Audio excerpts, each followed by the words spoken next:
ஆண்டவராகிய இயேசு கிறிஸ்துவின் இனிய நாமத்தினாலே மீண்டுமாக உங்களை சந்திப்பதிலே மிகுந்த மகிழ்ச்சி அடைகிறோம். இயேசு கிறிஸ்துவின் நாமத்தினாலே உங்களை வாழ்த்தி வரவேற்றுக் கொள்கின்றோம். ஜெபம் செய்வோம். நேசிக்கிற அன்பின் பிதாவே, மீண்டுமாக மகிழ்ச்சியான காலை வேளைக்காக நாங்கள் நன்றியோடு துதிக்கிறோம், ஸ்தோத்திரிக்கிறோம் சுவாமி. கடந்த வாரம் முழுவதும் எங்களை கண்ணீர் மணியை போல பாதுகாத்து நல்ல சுகத்தையும் பலத்தையும் கொடுத்து வழியடித்து வந்தீரே நாங்கள் நன்றியோடு துதிக்கிறோம் சுவாமி. மீண்டுமாக இந்த நாளிலும் உடைய சமூகத்திலே நாங்கள் வந்திருக்கின்றோம். திருமுறையின் மூலமாக நீர் எங்களோடு பேசும்படியாக நாங்கள் ஜெபிக்கிறோம். இந்த ஐக்கியத்தை ஆசீர்வதியும் வழி நடத்தும் மீட்பரேசு மூலமாக வேண்டிக் கொள்கிறோம் நல்ல பிதாவே, ஆமென். கிறிஸ்தவ கீர்த்தனைகளிலே 378வது பாடலை அனைவரும் சேர்ந்து பாடுவோம். எந்த நாவில் புது பாட்டு எந்த நேசம் தருகிறார் என்ற பாடலை இணைந்து பாடுவோம்.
அமைதியாக கடவுளுடைய சமூகத்திலே நம்முடைய பிழைகளை உணர்வோம். ஆண்டவர் கிருபையாக இந்த புதிய மாதத்தை நமக்கு ஈவாக தந்திருக்கின்றார். ஆண்டவர் விரும்பாத காரியங்கள், ஆண்டவர் அருவருக்கின்ற காரியங்கள், ஆண்டவருக்கு பிரியமில்லாத காரியங்கள் நம்முடைய வாழ்க்கையில் காணப்படும் என்று சொன்னார். கடவுளுடைய சமூகத்திலே நம்முடைய பிள்ளைகளை நாம் அறிக்கை செய்வோம். கடவுள் நமக்கு கொடுத்திருக்கின்ற திறமை, தாளந்து, நேரம், பணம் மற்றும் எல்லா விதமான காரியங்களையும் நாம் எவ்வாறு செலவு செய்கிறோம் என்பதையும் இந்த நேரத்திலே கடவுளுடைய சமூகத்திலே ஆராய்ந்து பார்ப்போம். ஆண்டவருக்கு பிரியமான காரியங்களில் நாம் இவற்றை செலவழிக்கின்றோமா? ஆண்டவருடைய நாமத்தின் மகிமைக்கென்று நாம் இவற்றை செலவு செய்கின்றோமா? பரலோக ராஜ்யத்தின் விருத்திக்கென்று நாம் இவற்றை செலவு செய்கின்றோமா என்று சொல்லி நம்முடைய உக்ரானத்துவத்தை கடவுளுக்கு முன்பாக சமர்ப்பித்து ஆராய்ந்து பார்ப்போம். சங்கீதக்காரனோடு கூட சேர்ந்து வேதனை உண்டாக்கும் வழி என்னிடத்தில் உண்டோ என்று பார்த்து நித்திய வழியிலே நீர் என்னை நடத்தும் என்று சொல்லி ஆராய்ந்து செய்வோம்.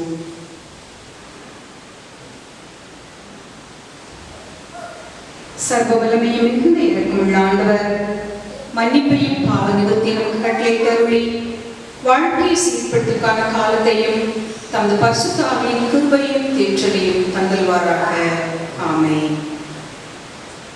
அன்புக்குரியவர்களே, மீண்டுமாக உங்களை சந்திப்பதில் மிக்க மகிழ்ச்சியை கிடைக்கிறோம்.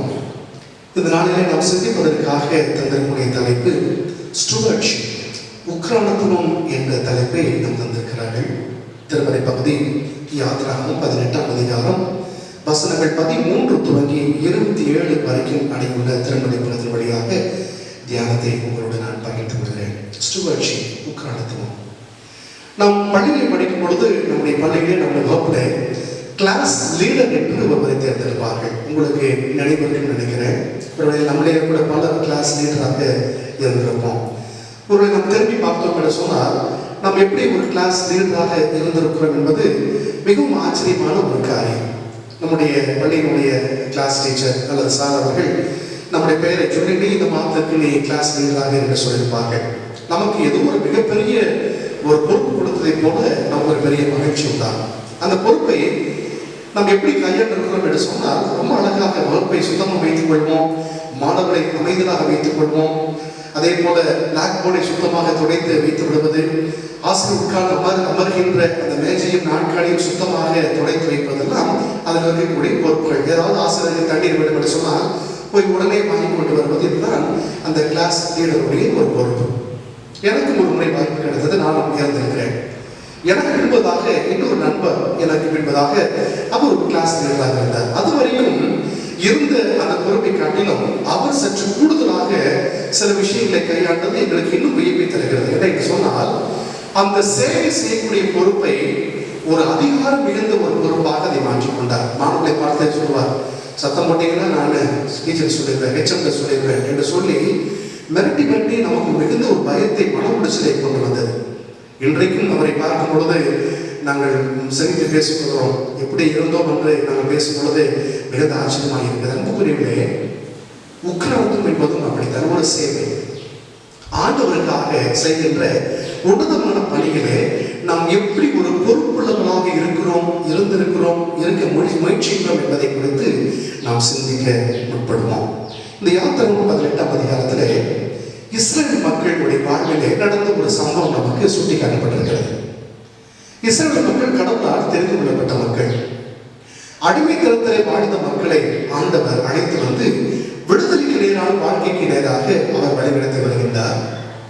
வருகின்ற வழியிலே பல்வேறு விதமான இடர்பாடுகள் வரும் பொழுது, சங்கடங்கள் வரும் பொழுது, தேவைகள் வரும் பொழுதுலாம் ஆண்டவர் அற்புதமாக அந்த தேவைகளை சந்திக்கின்றார். ஒரு குறைவும் தம்முடைய ஜனத்துக்கு வைக்கவில்லை. மன்னாவை தந்தார், மாறாவிலை கசப்பான நீரை மதுரமாக மாற்றினார், செங்கடலை பிளந்து வழிநடத்தினார். எத்தனை விதமான தீய சக்திகளை ஆண்டவர் முறியடித்தார். ஒரு குறைவும் வைத்துக் கொள்ளவில்லை. அன்புக்குரியவர்களே, அவள் புறப்படும் பொழுது நீங்கள் எவைகளை மாத்திரம் எடுத்துக்கொள்ள வேண்டும் என்று சொல்லி ரொம்ப அழகான பட்டியல் இருக்கிறது. வேறு யாவற்றையும் நீங்கள் எடுத்துக்கொள்ள வேண்டாம் என்றெல்லாம் சொல்லியிருக்கிறது. ஆனால் வருகின்ற பணிகளே அந்த சமூகம் எப்படி மாறிவிட்டது என்பதை அழகான இந்த பகுதி சுட்டிக்காட்டுகிறது. மக்களுக்கு பிரச்சனைகள் வருகிறது. மோசே நின்று மக்களுடைய பிரச்சனைகளை நீதிபதியாக இருந்து தீர்த்து கொண்டிருக்கிறார். நாடு முழுவதும் மக்கள் நின்று கொண்டிருக்கிறார்கள், தங்களுக்கு நீதி கிடைக்க வேண்டும் என்று போராடி கொண்டிருக்கிறார்கள். மோசேனுடைய மாமா வந்து அதை பார்த்து ஆலோசனை வழங்குகிறார். எத்தனை நேரம் நீ இப்படி செய்து கொண்டிருப்பாய்? மக்கள் ஏன் இப்படி வெயிலிலே கால் கிடக்க நிற்க வேண்டும்? நல்ல தலைவரை நீ தேர்ந்தெடு என்று அவர் சொல்கிறார். அன்புக்குரியவர்களே, இப்பொழுதுதான் கடவுளால் தெரிந்து கொள்ளப்பட்ட ஜனம் எப்படிப்பட்ட மக்கள் என்பதை இந்த பாதையை கற்றுக் கொடுக்கிறது. பாருங்கள், 21ஆம் வசனத்திலே மோசேனுடைய மாமா மோசேக்கு ஆலோசனை சொல்கிறார். நீ ஜனங்களுக்குள்ளே நீதிபதிகளாகிய சில குழுக்களை நீங்கள் ஏற்படுத்துங்கள் என்று சொல்கிறார். அன்புக்குரியவர்களே, பிற்காலத்திலே நியாயாதிபதிகள் உருவாவதற்கு இதுவும் ஒரு அடித்தளமாக இருக்கிறது. எனவே இங்கு ஒரு நீதி குழுக்களை மோசே உருவாக்குகிறார். அதில் எப்படிப்பட்ட பாருங்கள், ஜனங்கள் எல்லாருக்கும் ஃபர்ஸ்ட் கேட்டகரி தேவனுக்கு பயந்தவர்கள், கடவுளுக்கு பயந்தவர்கள். இரண்டாவது உண்மை உள்ளவர்கள். மூன்றாவது திறமை மிக்கவர்கள். இந்த 3 நபர்களை தேர்ந்து கொள்ளுங்கள். அப்படி என்றால் ஜனங்களுக்குள்ளே உண்மை இல்லாதவர்களும் உண்டு, கடவுளுக்கு பயப்படாதவர்களும் உண்டு, தன்னுடைய திறமையில் தாழ்வுகளை பயன்படுத்தாதவர்களும் உண்டு என்பதை இந்த பகுதி கற்றுக் கொடுக்கிறது. அப்படி என்றால் 3 விதமான மக்கள். 1 மோசே, 2 கடவுளால் தேர்ந்தெடுக்கப்பட்ட நீதி குழுக்கள், 3வது சாதாரண மக்கள். இந்த 3 குழுக்களையும் மையமாக வைத்து இந்த 3லே நாம் ஒருவராக இருந்தால் எப்படி உக்ரானத்துவத்தோடு இருக்க வேண்டும் என்பதை உடனே பகிர்ந்து கொள்கிறேன். 1, மோசையாக நாம் இருப்போம் என்று சொன்னால் கடவுள் நமக்கு தந்த பொறுப்பை நீதியை நிலைநாட்டுவதற்கு நாம் தொடர்ந்து ஆண்டவருக்கு பயந்து உண்மையோடும் உத்தமத்தோடும் நமக்கு தந்த தாழ்ந்துகளை நிறைவேற்றி நீதியை நிலைநாட்டுவதற்கு நாம் முயற்சிக்க வேண்டும்.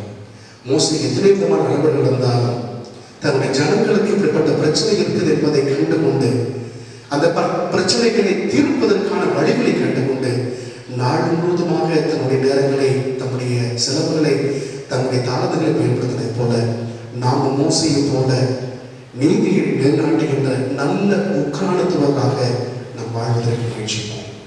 இரண்டாவதாக, மோசையால் தேர்ந்தெடுக்கப்பட்ட நீதி குழுக்கள், அவர்களை ஒருவேளை ஆண்டவருடைய அடியார்கள், அந்த இறை மக்கள் ஒருவேளை ஆண்டவருடைய பணியாளர்கள் என்று எடுத்துக் கொள்ளலாம். ஒருவேளை அப்படிப்பட்ட மக்களை இருப்போம் என்று சொன்னால் நாம் எப்படி தேர்ந்தெடுக்கப்பட்டிருக்கோம் என்று சொன்னால் கடவுளுக்கு பயந்தவர்கள், உண்மையுள்ளவர்கள், திறமையுள்ளவர்கள், நம்முடைய தாளந்துகளையும் நம்முடைய திறமைகளையும் நம்மை அடையாளம் கண்டுகொண்டு தேர்ந்தெடுக்கப்பட்ட மக்கள் என்பதை நாம் உணர்ந்து நமக்கு கொடுக்கப்பட்டிருக்கிற பொறுப்பிலே ஏற்ற தாழ்வுகளை நிலைநாட்டுவதற்கு நாம் முயற்சிக்க வேண்டும். ஒருவரை மோசையாக இருந்தால் நாம் தனி மனிதராக நீதியை நிலைநாட்டுவதற்கு நல்ல உக்ரானத்துவமாக வாழ வேண்டும்.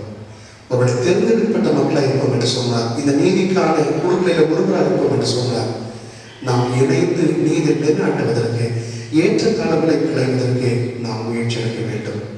மூன்றாவதாக, சாதாரணமான மக்களாக இருப்போம் என்று சொன்னார், இந்த மோசைக்கும் இந்த நீதி தலைவர்களுக்கும் கடவுளுக்கு பயந்த மக்களாக நாம் நம்மிலே மாற்றத்தை கொண்டு வந்தவர்களாக ஒரு சமூக மாற்றத்துக்கு நாம் இணைந்து பாடுபட நாம் முயற்சிக்க வேண்டும். எனவே நல்ல பொறுப்பாண்மை உள்ளவர்களாக வாழ்வதற்கு இந்த பகுதி நமக்கு வழிநடத்துகிறது. ஒன்று மோசையாக, அல்லது தேர்ந்தெடுக்கப்பட்ட நீதி தலைவர்களாக, அல்லது சாதாரண மக்களாக, இந்த 3 நிலைமையில நாம் யாராக இருந்தாலும் மோசையை போல நீதி நிலைநாட்டணும், நீதி தலைவர்களை போல ஏற்ற தாழ்வுகளை களைகின்ற மக்களாகவும், ஒரு சாதாரண மக்களாக இருந்தால் இந்த சட்ட திட்டங்களுக்கு உட்பட்டு கடவுளுக்கு பயந்து சமூக மாற்றத்தை உண்டாக்கி நீதியோடும் சமாதானத்தோடும் அன்போடும் உறவிலை வாழ கடவுள் அழைக்கிறார். எனவே நல்ல உக்ரானத்துவத்தின் தன்மையுடைய மக்களாக நம்மை மாற்றிக்கொள்வோம். எனவே நாம் நீதி நிலைநாட்டுகின்ற நல்ல உக்ரானத்துவத்தை பின்பற்றுவோம். ஏற்ற தாழ்வுகளை களைகின்ற உக்ரானத்துவத்தோடு வாழ்வோம். உறவிலை மலர்வதுதான் உக்ரானத்துவத்தினுடைய அடிப்படை என்பதை உணர்ந்து உறவுக்கு வித்திடுவோம். இந்த வாரம் முழுவதுமாக இப்பேற்பட்ட பாதைகளிலே தொடர்ந்து நடக்க எல்லாம் ஆண்டவர் உதவி செய்வதாக. தந்தை மைந்தன் தூயாவிட்டு திருப்பெயராதே. ஆமென். அருந்துரையை கேட்ட நாம் இப்பொழுது ஒரு சிறப்பு பாடலை கேட்போம். இயேசு என்ற திருநாமத்திற்கு எப்போதுமே மிக ஸ்தோத்திரம் என்ற பாடலை கேட்போம்.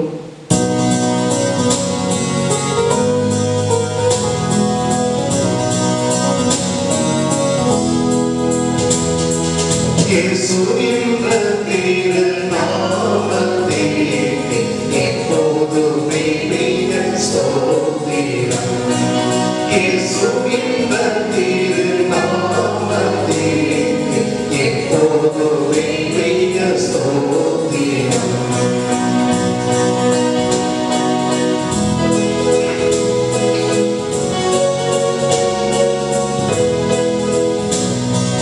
வானிலும் பூமியிலும் மேலான நாமம் வல்லமையுள்ள நாமம் அது.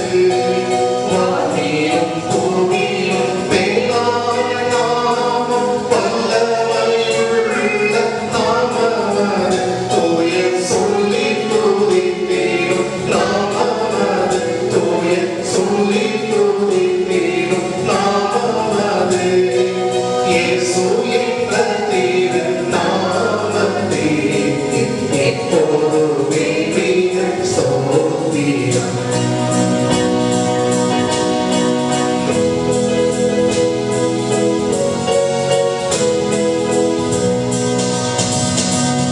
உத்தம பக்தர்கள் போற்றி துதித்திடும் உன்னத தேவனின் நாமம் அது. உத்தம பக்தர்கள் போற்றி துதித்திடும் உன்னத தேவனின் நாமம் அது. உலகெங்கும் ஜொலித்திடும் நாமம் அது. உலகெங்கும் ஜொலித்திடும் நாமம் அது. இயேசு என்ற திருநாமத்தே எப்போதுமே மிக ஸ்தோத்திரம்.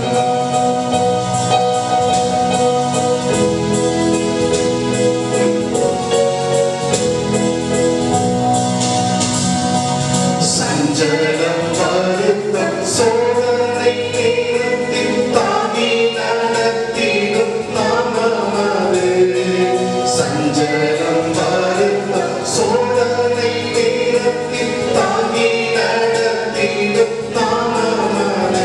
தடை முற்றும் அகற்றிடும் நாமம் அது. தடை முற்றும் அகற்றிடும் நாமம் அது. இயேசு என்ற திருநாமத்தே எப்போதுமே மிக ஸ்தோத்திரம். இயேசு என்ற திருநாமத்தே எப்போதுமே மிக ஸ்தோத்திரம்.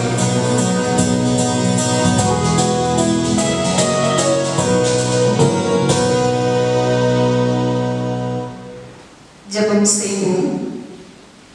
நேசிக்கிற நல்ல பிதாவே, மீண்டுமாக உடைய சமூகத்திலே நாங்கள் அர்ப்பணிக்கின்றோம் சுவாமி. உக்ரானக்காரர்களாகிய நாங்கள் உம்மிடத்திலிருந்து பெற்றுக்கொண்ட எல்லா வளங்களையும் திறமைகளையும் தாளந்துகளையும் உடைய நாமத்தின் மகிமைக்கென்று செலவு செய்ய நீர் உங்களுக்கு கிருபை செய்யும்படியாக நாங்கள் ஜெபிக்கிறோம் சுவாமி. எங்களுடைய நேரம், எங்களுடைய ஆஸ்தி, எங்களுடைய எல்லா விதமான திறமைகளையும் பரலோக ராஜ்யத்தில் விருத்திக்கென்று செலவு செய்ய நீர் எங்களுக்கு உதவி செய்யும் சுவாமி. இந்த உக்ரானத்துவத்தின் மூலமாக நீதி மலரவும், ஏற்றத்தாழ்வுகள் களையப்படவும், உறவுகள் நிலைத்திருக்கவும் நீர் எங்களுக்கு கிருபை செய்யும்படியாக நாங்கள் ஜெபிக்கிறோம் சுவாமி. நீர் கொடுத்த வேலையை உண்மையோடு முத்துமத்தோடும் செய்வதற்கு பரிசுத்த ஆவியானவரின் அருளை ஒவ்வொரு நாளும் நீர் எங்களுக்கு கொடுக்கும்படியாக நாங்கள் ஜெபிக்கிறோம். நீர் எங்களை பாதுகாத்துக் கொள்ளும், வழிநடத்தும் மெய்ப்பரேசி மூலமாக ஜெபிக்கிறோம் நல்ல பிதாவே. ஆமென். நிறைவு பாடலாக பாமாலைகளிலே 302வது பாடலை பாடுவோம். எந்த ஜீவன் இயேசுவே சொந்தமாக வாழுவேன், எந்த காலம் நேரமும் நீர் கையாடி அருளும் என்ற பாடலை சேர்ந்து பாடுவோம்.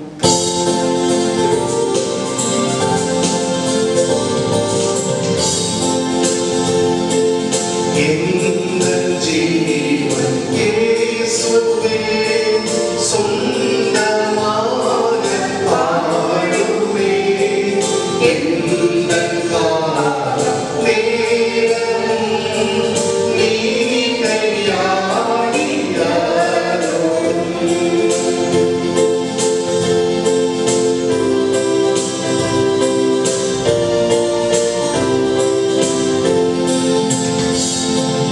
எந்தன் கை பிறந்தினார் ஏவப்படும் எந்தன் கால் சேவை செய்ய வீரன் அழகாக வீரனும்.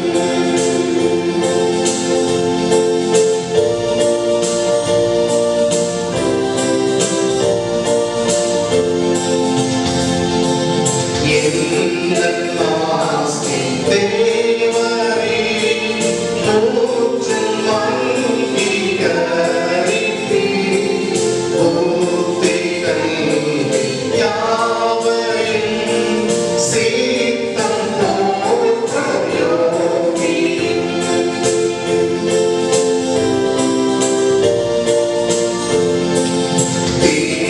திருப்பாதம் பற்றினே எந்தன் நேசம் போற்றினே. என்னை சகோதரமாய் தத்தம் செய்து நீத்தமாய்.